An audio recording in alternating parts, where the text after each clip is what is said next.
Communist party ప్రతినిధిగా ఈ ఎన్నికల్లో నేను పోటీ. ఈ భువనగిరి పార్లమెంట్ ఎన్నికల్లో కమ్యూనిస్టుల సత్తా చాటడానికి మేము సిద్ధంగా ఉన్నాం. ఎందుకంటే ఈ 7 నియోజకవర్గాలు చారిత్రాత్మక నియోజకవర్గాలు. కమ్యూనిస్టుల బలం ఏమిటో ఈ ఎన్నికల్లో చూపించడానికి కమ్యూనిస్ట్ పార్టీ కార్యకర్తలు సిద్ధమవుతా ఉన్నారు.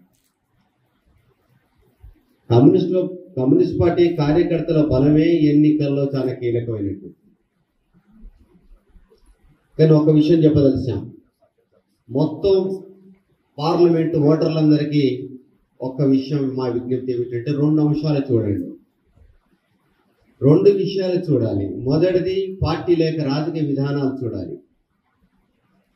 రాజకీయ విధానం అంటే ఏ పార్టీ ఎలాంటి ఉద్దేశంతో ప్రజల్లో పనిచేస్తూ ఉంది, దాని వెనకాల ఉన్నటువంటి సిద్ధాంత సమస్యలు ఏమిటి, దాని వెనకాల ఆ పార్టీ సాధించినటువంటి విజయాలు ఏమిటో కూడా చూడాలి. వాళ్ళు మనతో కూడా సంప్రదింపులు జరిపారు, సిపిఐతో సంప్రదింపులు జరిపారు. చివరికి మనకు కాంగ్రెస్ మధ్యలో కూడా అవగాహన కుదరలేదు. తీరా నామినేషన్స్ దాకా వచ్చిన దాకా కూడా ఏది తేల్చకుండా మాట్లాడకుండా ఒంటెత్తు పోకడలతో కాంగ్రెస్ పార్టీ కూడా వ్యవహరించింది. న్యాయంగా అఖిల భారత స్థాయిలో బీజేపీని దించడం కోసం జరిగే కూటమిలో కాంగ్రెస్ ప్రధానమైన పాత్రధారి, సైద్ధాంతికంగా ప్రధానమైన పాత్రధారము కమ్యూనిస్టులు.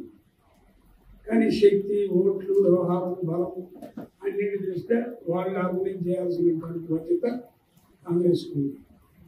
కానీ పోయిన శాసనసభ ఎన్నికల్లో 5 రాష్ట్రాల్లో ఎన్నికలు జరిగితే ఏ రాష్ట్రంలో కూడా ఒప్పందాలు కుదరలేదు.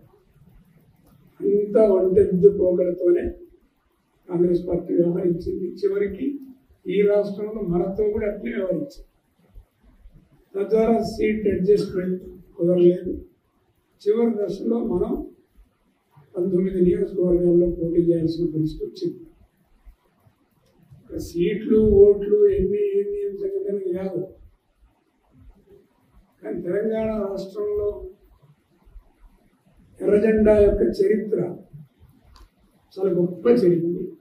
తగిన ఓటింగ్ రాబట్టుకోవాల్సిన అవసరం ఉంది. అన్నింటికన్నా ముఖ్యంగా ఒక రాజకీయ ప్రచారం,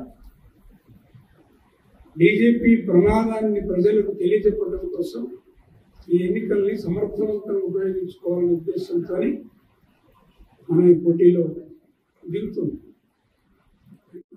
భువనగిరి పార్లమెంటు స్థానానికి సిపిఎం పార్టీ అభ్యర్థిగా నేను ఎన్నికల్లో పోటీలో ఉన్నాను.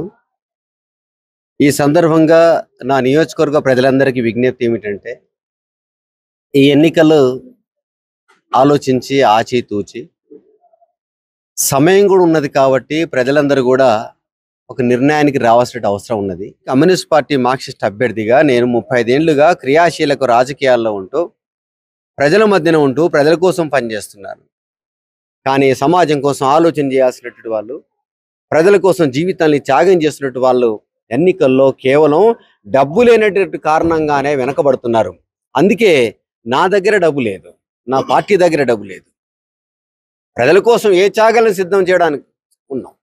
అందుకే ఈ ఎన్నికల్లో డబ్బు చూడకండి, ప్రలోభాలు చూడకండి, ఇతర సంక్షేమ అంశాలు చూడకండి. కమ్యూనిస్టుల యొక్క అవసరం ఉన్నది. ఇప్పుడు కమ్యూనిస్టులు ఈ ఎన్నికల్లో గెలవడం అవసరంగా ఉన్నది, లేదనుకుంటే దేశం అధోగతి పాలవుతుంది. 2వ అంశం, భువనగిరి పార్లమెంట్ ఎన్నికలు అనేక సమస్యలు చూడండి. మీరు ఇక్కడ రంగారెడ్డి జిల్లా, ఉమ్మడి నల్గొండ జిల్లాకు కీలకమైనటువంటి పాలమూరు రంగారెడ్డి ఎత్తిపోతల పథకం పెండింగ్లో ఉన్నది. ఎప్పుడు పూర్తవుతుందో చెప్పలేని పరిస్థితులు ఉన్నది. జనగాం ప్రాంతానికి నీళ్ళు ఇస్తున్నటువంటి దేవాదుల ప్రాజెక్టు కాలువలు పూర్తి కాలేదు. భువనగిరి ప్రాంతానికి అలాగే నల్గొండకు లింక్ ఉన్నటువంటి సూర్యాపేట వరకు కూడా నీళ్లు తీసుకుపోతాం అనుకున్నటువంటి బసాపురం ప్రాజెక్ట్ ఎప్పటి వరకు పూర్తి చేస్తారో అర్థం కావట్లేదు. బ్రాహ్మణ విలం దగ్గర ఉదయ సముద్రం ప్రాజెక్ట్ ఉంది, ఎప్పుడు చేస్తారు మీరు చెప్పగలుగుతారా? గడువు పెట్టగలుగుతారా?